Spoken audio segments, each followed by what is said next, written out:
మామా ఈ చెట్టుకి మధ్యన గ్యాప్ ఉండదు. ఈడొక మొక్క నాటాలా.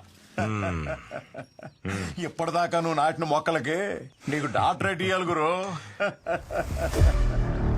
డాక్టర్ అంటే గుర్తొచ్చినదే. ఓడి పేరేంది? సత్య. ఊరిని నేను చూడాలా.